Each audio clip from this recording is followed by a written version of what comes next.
आज Doubtnut app download करें। Doubtnut पर अपने सभी गणित, रसायन विज्ञान, भौतिक विज्ञान और जीव विज्ञान के डाउट्स का करो सफाया। बस प्रश्न की फोटो खींचो, एक ही प्रश्न को क्रॉप करो और तुरंत वीडियो सोल्यूशन पाओ। अभी डाउनलोड करें। हेलो फ्रेंड्स, हमारे इस क्वेश्चन में दो स्टेटमेंट गिवन है। इसके बेसिस पे चार ऑप्शन गिवन है। हमें फाइंड आउट करना कौन सा ऑप्शन हमारा करेक्ट होगा। सबसे पहला स्टेटमेंट क्या है कि प्रेरित विद्युत क्षेत्र हमारा क्या होता है, असंरक्षी होता है। तो यह हमारा एकदम करेक्ट स्टेटमेंट है। जो प्रेरित विद्युत क्षेत्र होता है हमारा असंरक्षी क्षेत्र होता है। ऐसा क्यों होता है, इसके लिए हम यहाँ पे जो है कुछ कंडीशन हम जो है कंसीडर करते हैं कि हमारा मान लेते हैं यहाँ पे एक समान विद्युत चुंबकीय क्षेत्र हमारा इस तरीके से लगा है। तो प्रेरित विद्युत क्षेत्र कब हमारा उत्पन्न होता है, जब हमारा चुंबकीय क्षेत्र समय के साथ परिवर्तित होता है।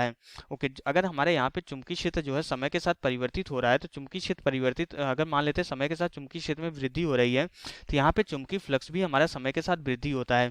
तो यहाँ पे जो विद्युत क्षेत्र उत्पन्न होता है, जो विद्युत क्षेत्र रेखाएं होती है, इस तरीके से हमारे वृत्ताकार पथ में हमारी जो है विद्युत क्षेत्र रेखाएं इस तरीके से हमारी वृत्ताकार पथ में होती है, ये हमें पता होता है। ओके, तो यहाँ पे इस तरीके से हमारा जो है विद्युत क्षेत्र रेखाएं इस तरीके से हमारी वृत्ताकार एक क्लोज लूप बनाती है और इस तरीके से फॉर्म होती है। ऐसा क्यों होता है, क्योंकि यहाँ पे हमारा क्या होता है कि जो हमारा चुंबकीय क्षेत्र में परिवर्तन होने की वजह से यहाँ पे हमारा एक विद्युत वाहक बल उत्पन्न होता है, E equal to minus D phi divided by D T होता है। तो इसको स्मॉल ई से डिनोट कर रहे हैं, D phi divided by D T होता है।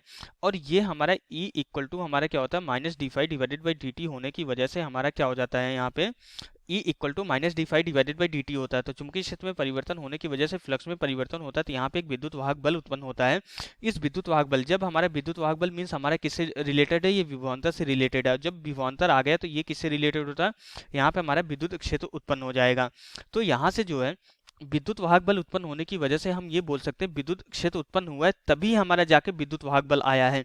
क्योंकि जब विद्युत क्षेत्र जब तक नहीं होगा तब तक न तो कोई विभवांतर होगा न कोई विद्युत वाहक बल होगा।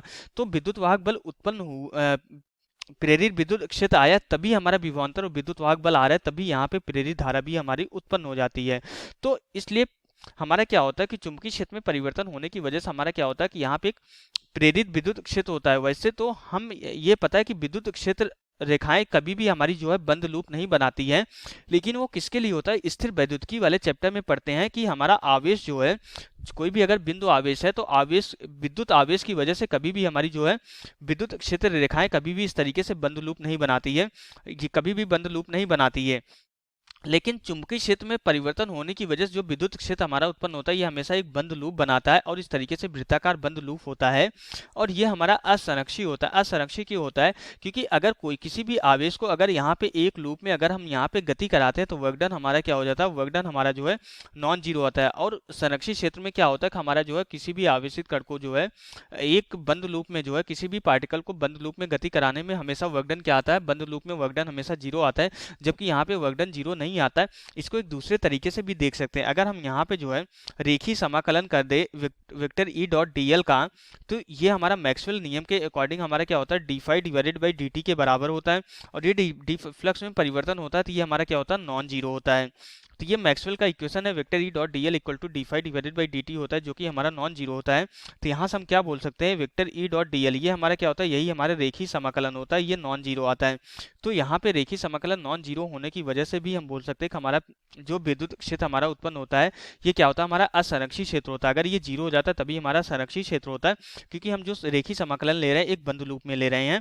तो ये जीरो होता है तभी जाके हमारा क्षेत्र कैसा होता है, संरक्षी होता है। ये नॉन जीरो आ रहा है तो मीन्स हमारा जो है जो प्रेरित विद्युत क्षेत्र होगा वो कैसा होगा, हमारा असंरक्षी प्रेरित विद्युत क्षेत्र होगा। इसलिए हमारा कारण भी सही है और कारण हमारा कथन का सही स्पष्टीकरण भी होगा। तो इसलिए हमारा इस क्वेश्चन के लिए फर्स्ट ऑप्शन हमारा क्या है, करेक्ट ऑप्शन है। तो यहाँ से हमारा क्वेश्चन कंप्लीट हो जाता है। Okay, thank you.